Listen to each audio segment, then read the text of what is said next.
નમસ્કાર મિત્રો, સ્વાગત છે તમારું ખેડૂત સપોર્ટ ચેનલમાં। તો મિત્રો, જો તમે ચેનલની અંદર પહેલીવાર આવ્યા છો તો મિત્રો ચેનલને જરૂરથી સબસ્ક્રાઇબ કરી દેજો। અને મિત્રો, જો તમને વિડીયો પસંદ આવે તો મિત્રો વિડીયોને એક લાઇક પણ જરૂરથી કરી દેજો। તો મિત્રો, ચાલો વધારે સમય ન બગાડતા આજના આ વિડીયોની શરૂઆત કરીએ। તો મિત્રો, આજના સૌપ્રથમ સમાચારમાં જોઈએ તો મિત્રો આજે ગુજરાતમાં ભારે ગરમીની આગાહી કરવામાં આવી છે। મિત્રો, અત્યાર સુધી ગુજરાતમાં માવઠાની આગાહી હતી, પરંતુ મિત્રો આજથી ગુજરાતમાં ભારે ગરમીની આગાહી કરવામાં આવી છે। મિત્રો, જેની અંદર વાત કરીએ તો મિત્રો કમોસમી વરસાદનો રાઉન્ડ પૂરો થવાની સાથે જ ગુજરાતના રાજ્યમાં ગરમીનો પારો વધ્યો છે। અને મિત્રો હવામાન વિભાગે ઉત્તર ગુજરાત, કચ્છ સહિત મિત્રો અન્ય વિસ્તારોમાં પણ પારો વધવાની શક્યતા હવામાન વિભાગે વ્યક્ત કરી છે।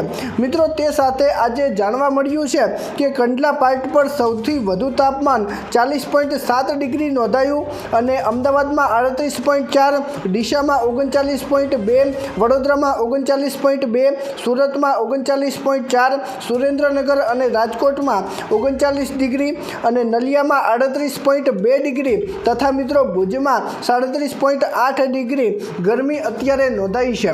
અને મિત્રો આવનાર સમયની અંદર હજી પણ ભારે ગરમી પડશે તેવું અત્યારે હવામાન નિષ્ણાંતો જણાવી રહ્યા છે। તો મિત્રો હવે ગુજરાતમાં વરસાદની કોઈ આગાહી નથી। મિત્રો હવે ગુજરાતમાં ભારે ગરમી પડશે તેવું અત્યારે હવામાન વિભાગ જણાવી રહ્યું છે। મિત્રો ત્યાર પછીના સમાચાર જોઈએ તો મિત્રો ગુજરાતમાં ભૂકંપ આવ્યો। મિત્રો આજે ગુજરાતમાં ભૂકંપનો આંચકો નોંધાયો છે અને જેની વાત કરીએ તો મિત્રો આજે ગુજરાતના અમરેલીની અંદર આજે ભૂકંપનો આંચકો અનુભવાયો છે અને જિલ્લામાં ફરી ભૂકંપના આંચકા અનુભવાયા છે। અને તે સાથે અમરેલીમાં આજે સાવરકુંડલા તાલુકાના મોતિયાળા પંથકમાં 2.5ની તીવ્રતાનો ભૂકંપનો આંચકો અનુભવાયો છે અને આંચકા 3, 2, 1 ગો। મિત્રો ત્યાર પછીના સમાચાર જોઈએ તો મિત્રો ગુજરાતમાં ભૂકંપનો આંચકો આવ્યો। મિત્રો આજે ગુજરાતના અમરેલીમાં ભૂકંપના આંચકા અનુભવાયા છે અને મિત્રો જેની અંદર વાત કરીએ તો મિત્રો અમરેલી જિલ્લામાં ફરી આજે ભૂકંપના આંચકા અનુભવાયા છે અને અમરેલીમાં આજે સાવરકુંડલા તાલુકાના મોતિયાળા પંથકમાં 2.5ની તીવ્રતાનો ભૂકંપનો આંચકો અનુભવાયો છે અને આંચકા આવતા લોકો ઘરની બહાર દોડીને આવી ગયા હતા અને ગાંધીનગર સ્થિત સિસ્મોલોજી રિસર્ચ સેન્ટર દ્વારા આ આંચકાની સત્તાવાર પુષ્ટિ કરવામાં આવી છે અને ભૂકંપનું કેન્દ્રબિંદુ અમરેલીથી 42 કિલોમીટર દૂર નોંધાયું છે। મિત્રો અત્યારે ગુજરાતના અમરેલીમાં ભૂકંપનો આંચકો આવ્યો છે અને કોઈ જાનહાનિ કે મોટા નુકસાનના સમાચાર સામે આવ્યા નથી, પરંતુ મિત્રો આવા ભૂકંપના આંચકા જો વધુ આવશે તો મિત્રો 2001ની જેવો ભૂકંપ હવે ગુજરાતમાં જોવા મળી શકે છે તેવું અત્યારે કહેવામાં આવ્યું છે। મિત્રો ત્યાર પછીના સમાચાર જોઈએ તો મિત્રો પેટ્રોલ ડીઝલના ભાવ જાણી લેજો। મિત્રો આજે પેટ્રોલ ડીઝલના ભાવમાં કોઈ ફેરફાર થયો નથી અને મિત્રો તમારા જિલ્લા અથવા ગામની અંદર પેટ્રોલનો ભાવ શું ચાલી રહ્યો છે નીચે કોમેન્ટના માધ્યમથી અવશ્ય જણાવજો। તો મિત્રો આપણે વાત કરીએ કે આજે પેટ્રોલ ડીઝલનો ભાવ શું છે તો મિત્રો ભારતમાં આજે પેટ્રોલ અને ડીઝલના ભાવ સ્થિર રહ્યા છે।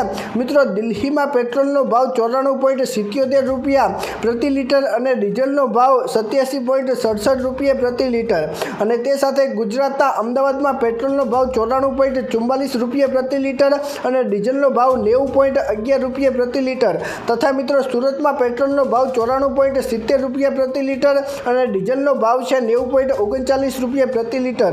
રાજકોટમાં પેટ્રોલનો ભાવ છે 94.97 રૂપિયા પ્રતિ લીટર અને ડીઝલનો ભાવ છે 90.66 રૂપિયા પ્રતિ લીટર। મિત્રો અત્યારે પેટ્રોલ ડીઝલના ભાવ તમે જોઈ શકો છો।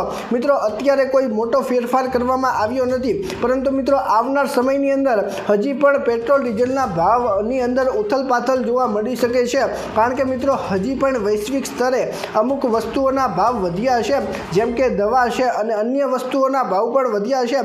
તેની માહિતી આપણે આગળના વિડીયોની અંદર જોઈશું, પરંતુ મિત્રો હજી પણ પેટ્રોલ ડીઝલના ભાવ વધી શકે તેવી શક્યતા અત્યારે દેખવામાં આવી છે।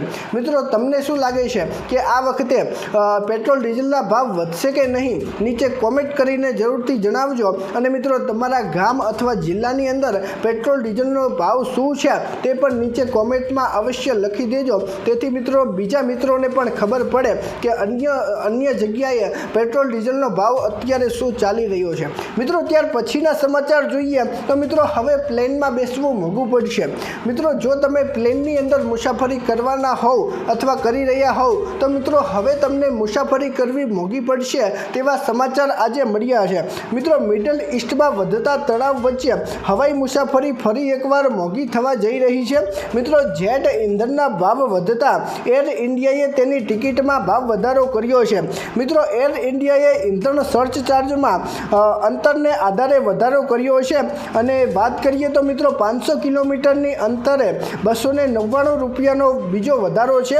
અને મિત્રો પછી 2000 કિલોમીટરથી વધુ જગ્યાનો પ્રવાસ કરો છો તો મિત્રો તેની અંદર 899 રૂપિયાનો વધારો કરવામાં આવ્યો છે. અને મિત્રો આ વધારો 10 એપ્રિલથી અમલમાં મૂકવામાં આવ્યો છે.